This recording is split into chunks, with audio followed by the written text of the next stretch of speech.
ಸಂಪುಟದಿಂದ ವಜಾ ಬಳಿಕ ರಾಜಣ್ಣ ಫಸ್ಟ್ ರಿಯಾಕ್ಷನ್ ಕೊಟ್ಟಿದ್ದಾರೆ. ಮಾಜಿ ಸಚಿವ ಅಂತ ಕರೆಸಿಕೊಳ್ಳಲು ಸಂತೋಷ ಆಗ್ತಾ ಇದೆ ಅಂತ ಹೇಳಿದ್ದಾರೆ ರಾಜಣ್ಣ. ಸಿದ್ದು ಸಂಪುಟದಲ್ಲಿ ಕೆಲಸ ಮಾಡಲು ಅವಕಾಶ ಕೊಟ್ಟಿದ್ದಕ್ಕೆ ಧನ್ಯವಾದ. ಹೈಕಮಾಂಡ್ ನಿರ್ಧಾರವನ್ನ ಎಲ್ಲರೂ ಒಪ್ಪಿಕೊಳ್ಳಬೇಕು. ಪಕ್ಷದ ನಿರ್ಧಾರಕ್ಕೆ ಬದ್ಧ ಅಂತ ಕೆಎನ್ ರಾಜಣ್ಣ ಹೇಳಿಕೆಯನ್ನ ಕೊಟ್ಟಿದ್ದಾರೆ. ಸಂಪುಟದಿಂದ ವಜಾ ಬಳಿಕ ರಾಜಣ್ಣ ಮೊದಲ ಬಾರಿಗೆ ಮಾತನಾಡಿರೋದು. ಮಾಜಿ ಸಚಿವ ಅಂತ ಕರೆಸಿಕೊಳ್ಳೋದಕ್ಕೆ ನನಗೆ ಸಂತೋಷ ಆಗ್ತಾ ಇದೆ. ಸಿದ್ದು ಸಂಪುಟದಲ್ಲಿ ಕೆಲಸ ಮಾಡಲು ಅವಕಾಶ ಕೊಟ್ಟಿದ್ದಕ್ಕೆ ಧನ್ಯವಾದ. ಹೈಕಮಾಂಡ್ ನಿರ್ಧಾರವನ್ನ ಎಲ್ಲರೂ ಒಪ್ಪಿಕೊಳ್ಳಬೇಕು. ಪಕ್ಷದ ನಿರ್ಧಾರಕ್ಕೆ ಬದ್ಧ ಅಂತ ಕೆಎನ್ ರಾಜಣ್ಣ ಹೇಳಿಕೆಯನ್ನ ಕೊಟ್ಟಿದ್ದಾರೆ. ಕೆಎನ್ ರಾಜಣ್ಣ ಅವರು ಬಹಳ ಬೇಸರದಲ್ಲಿದ್ರು. ಏನೇನು ಮಾತನಾಡೋದಕ್ಕೆ ಮುಂದಾಗ್ತಾ ಇರಲಿಲ್ಲ. ತಲೆದಂಡ ಆಗಿದೆ, ವಜಾ ಮಾಡಿದ್ದಾರೆ ಕೆಎನ್ ರಾಜಣ್ಣ ಅವರನ್ನ ಅಂತೂ ಸುದ್ದಿ ಬಿತ್ತಾರ ಆದ ತಕ್ಷಣ ಕೆಎನ್ ರಾಜಣ್ಣ ಅವರು ಸಿಗ್ತಾ ಇದ್ರು. ಏನೇನು ಹೇಳಿಕೆ ಕೊಟ್ಟಿರಲಿಲ್ಲ, ಈಗ ಮಾತನಾಡಿದರೆ ಕೇಳಿಸ್ಕೊಳ್ಳಿ. ಸಚಿವನಾಗಿ ಮಾತನಾಡಲಿಕ್ಕೆ ಬಂದಿದ್ದೇನೆ.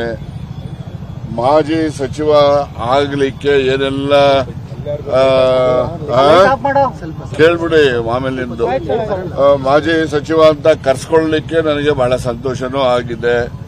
ಸನ್ಮಾನ್ಯ ಸಿದ್ದರಾಮಯ್ಯನವರು ನನಗೆ ಅವಕಾಶ ಕೊಟ್ಟಿದ್ರು ಮಂತ್ರಿಯಾಗಿ ಕೆಲಸ ಮಾಡಲಿಕ್ಕೆ. ಅವರಿಗೆ ಅಭಿನಂದನೆ ಸಲ್ಲಿಸಲಿಕ್ಕೆ, ಧನ್ಯವಾದ ಹೇಳಲಿಕ್ಕೆ ನಮ್ಮ ಜೊತೆಯಲ್ಲಿ ಹಿರಿಯ ಸಚಿವರಾಗಿರ್ತಕ್ಕಂಥ ಸತೀಶ್ ಜಾರಕಿಹೊಳಿ ಅವರು, ನಮ್ಮ ಚಲವಣ್ಣವರು ಮತ್ತು ನಮ್ಮ ಸುಧಾಕರ್ ಅವರು ಮತ್ತು ಇತರ ಎಲ್ಲ ಶಾಸಕ ಮಿತ್ರರು ಕೂಡ ನಾವು ನಮ್ಮ ನಸೀರ್ ಸಾಹೇಬರು ಆದಿಯಾಗಿ ನಾವೆಲ್ಲರೂ ಕೂಡ ಸಾಹೇಬರನ್ನ ಭೇಟಿ ಮಾಡಿ ಅವರಿಗೆ ಧನ್ಯವಾದಗಳನ್ನು ಅರ್ಪಿಸಿದ್ದೇನೆ.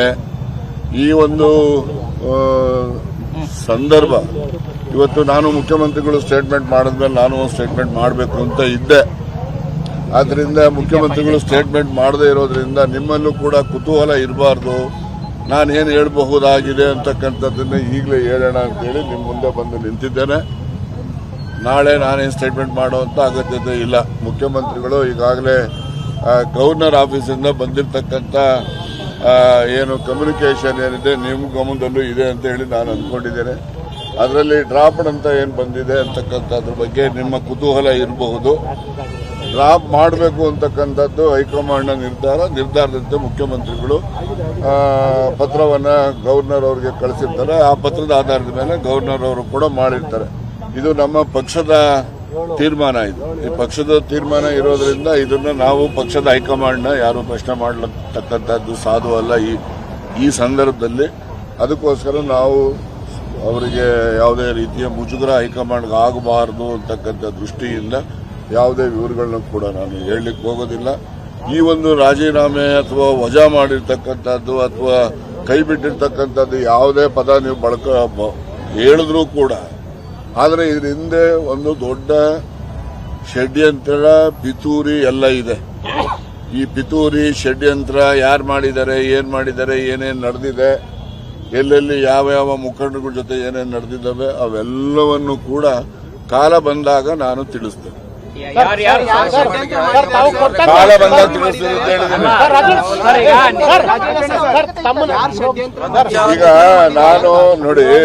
ನಾನು ರಾಹುಲ್ ಗಾಂಧಿ ಅವರಿಗೆ, ನಮ್ಮ ಅಧ್ಯಕ್ಷರಿಗೆ ಮತ್ತೆ ವೇಣುಗೋಪಾಲ್ ಅವರಿಗೆ ನಾನು ಏನೆಲ್ಲ ಅವರಲ್ಲಿ ಒಂದು ತಪ್ಪು ಗ್ರಹಿಕೆ ಅಂತಕ್ಕಂಥ ನನಗೆ ಮಾಹಿತಿ, ಆ ತಪ್ಪು ಗ್ರಹಿಕೆಯನ್ನ ನಿವಾರಣೆ ಮಾಡಲಿಕ್ಕೆ ಕೂಡ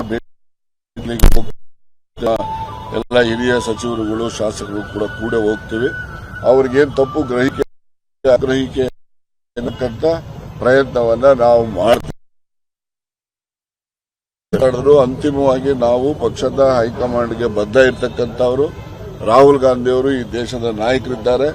ಅವರು ಏನು ಈ ದೇಶದ ಈಗ ಮತಕಳ್ಳತನದ ಬಗ್ಗೆ ಅವರೇನು ಅಭಿಯಾನವನ್ನ ಇಡೀ ದೇಶದಲ್ಲಿ ಮಾಡ್ತಾ ಇದ್ದಾರೆ, ಅದಕ್ಕೆ ನಮ್ಮೆಲ್ಲರದು ಬೆಂಬಲ ಇದ್ದೇ ಇದೆ. ಮತ್ತು ಅವರ ಮಾರ್ಗದರ್ಶನದಂತೆ ನಾವು ಮುಂದೆನೂ ಕೂಡ ಕೆಲಸ ಮಾಡ್ತೇವೆ. ನಾನೀಗಾಗಲೇ ಹೇಳಿದ್ದೀನಿ ಏನೆಲ್ಲ ವಿವರಗಳಿದ್ದಾವೆ. ಮುಂದಿನ ಸಮಯಕ್ಕೆ ಸರಿಯಾಗಿ ಅವೆಲ್ಲ ತಿಳಿಸ್ತೇವೆ.